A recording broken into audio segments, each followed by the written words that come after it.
উচিত। আমি যেটা আশাবাদী, ফারুক আহমেদ এবং সেই সাথে নাজমুল আবেদিন ফাহিম স্যার আছেন, আরো তামিম ইকবালকে আমরা দেখেছি, আরো অনেকে এখানে যুক্ত হচ্ছেন। আমার যদি সত্যিকার অর্থে বলি, টিমটা শুধু আমি না, আমরা যারা মানে স্পোর্টস হোস্ট আছি প্রত্যেকেই হয়তো বলবে যে একটা দুর্দান্ত পরিবর্তন হয়েছে এবং আমরা আশাবাদী যে ভালো কিছু হবে এটার সাথে। আসলে ডক্টর মোহাম্মদ ইউনূসের বর্তমান কিন্তু একজন সহকারী পদে একজনকে নিয়োগ দেওয়া হয়েছে, সেটা নিয়েও কিন্তু অনেকে বলছে কে এই ব্যক্তি, এবং জানা গেছে যে তিনি ঢাকা ইউনিভার্সিটির আইন বিভাগে 2015-16 সালের শিক্ষার্থী।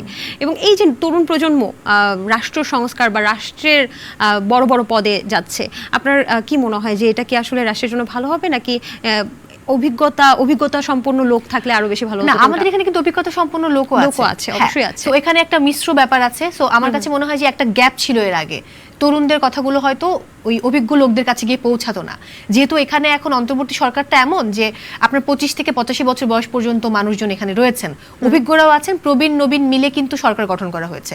সো আমার কাছে এটা যে পজিটিভ দিকটা, যে হ্যাঁ তরুণেরা কি চায়, তাদের দৃষ্টিভঙ্গি কি, তারা কিভাবে দেশটাকে দেখতে চায়, বা মডার্ন পলিটিক্স যে শব্দটা আছে, এটা বোধহয় এখন একটা সুষ্ঠুভাবে এটা আসলে বাস্তবায়ন করা সম্ভব হবে, বা আমাদের চাওয়াগুলো তাদের কাছ পর্যন্ত পৌঁছাবে। যেটা আগে একটা গ্যাপ ছিল, একটা শূন্যতা ছিল, একটা ভ্যাকুয়া, মানে কি বলবো, যেটা জায়গা তৈরি হয়েছিল যার জন্য হয়তো একটা ভয়াবহ লেভেলের গ্যাপ থেকে যেত।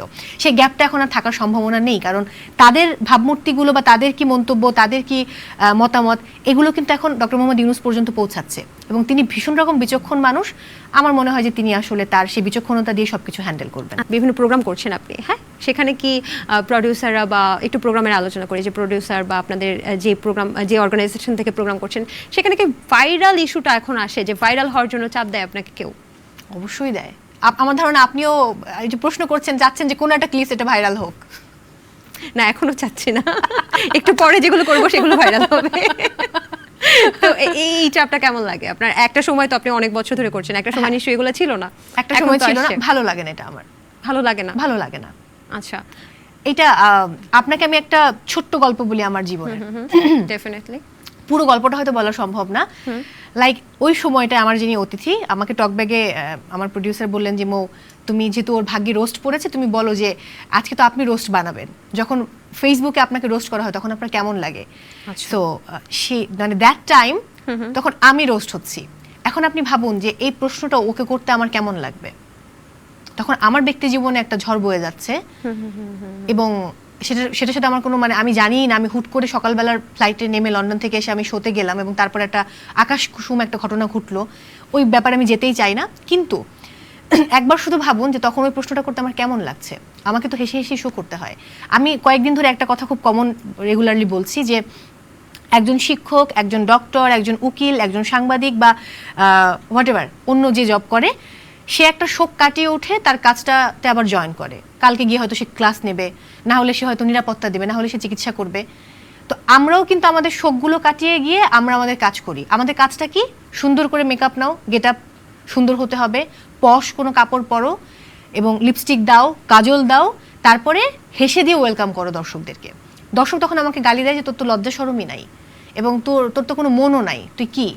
বাট ওটা তো ব্যক্তি মৌ না, ওটা হচ্ছে উপস্থাপক মৌ। আচ্ছা মৌ, আমার একটু জিজ্ঞেস করতে ইচ্ছে হচ্ছে, আপনি লাস্ট কবে কেঁদেছেন বলেন তো? আমি প্রতিদিন কাঁদি। একটা ছোট্ট র্যাপিড ফায়ার বলতে একটা গেমসের মতো। ওকে। নায়ক নায়িকার কোন বিষয়টা আপনার ভালো লাগে না? ভালো লাগে না, আমি কিছু নাম বলবো, আপনার বলতে হবে। ভালো লাগে না? ভালো লাগে না খুব কঠিন বাবা, সবাই আমার খুব কাছে, আমি কিছু বলতে চাই না। এই জন্যই আপনাকে এই কোয়েশ্চেনটা করা, যেন পরবর্তীতে আপনাকে ধরতে পারে। আচ্ছা, প্রথমে তো শাকিব খান তো আসবে, সুপারস্টার শাকিব খান। কোন জিনিসটা ভালো লাগে না? এটা বলে তো আপনি আমাকে বিপদে ফেলবেন। একদমই না, এখন বাক স্বাধীনতা আছে। বাক স্বাধীনতা আছে, হ্যাঁ অবশ্যই আছে। শাকিব খানের সাথে আমিও করেছি, তাকে নিয়ে আলাদা করে ভালো লাগে না বলে ওই ভালো লাগে না জিনিসটা আমি আসলে পাইনি, কারণ আমি এত অল্প সময় তাকে দেখেছি। শোতে তো সে আসে, বক্তব্য দেয়, ভালোই লাগে, খারাপ লাগার কোনো কারণ নেই। কিন্তু শাকিব খান তো আপনাকে নায়িকা হওয়ার অফার দিয়েছে, আপনি তো রিজেক্ট করেছেন। তাহলে ভালো লাগলে কেন রিজেক্ট করলেন? রিজেক্ট শব্দটা আলাদা, তখন আমার বয়স অনেক কম, সালটা 2018। এখন তো আপনি অভিনয় করছেন। 18 না, 2020 না 18, হ্যাঁ 18। এখন আমি অভিনয় করছি। তখন আমি ওনাকে বলেছিলাম যে আমি নিজেকে তার যোগ্য মনে করছি না। তো মানে এখন কি আপনি সাহস পাচ্ছেন? এখন আই থিংক এখন পারবো আমি। এখন পারবেন? আচ্ছা, তাহলে কিন্তু এটা একটা প্রস্তাব ছিল। জায়েদ খান সম্পর্কে আপনার কোন খারাপ লাগাটা আছে? জায়েদ ভাই কি বলবো, এই যে জায়েদ ভাই ভাইরাল হওয়ার একটা প্রবণতা তার মধ্যে আছে, এটা খারাপ। উনি মানুষটা সহজ সরল, ওনাকে যে কোনো প্রশ্ন আপনি করে ফেলতে পারবেন। এই যেমন আমার সাথে অনেক প্রশ্ন নিয়ে ঝামেলা হচ্ছে, জায়েদ ভাই কিন্তু সব উত্তর দিয়ে দিবে। এটা একদিকে খুব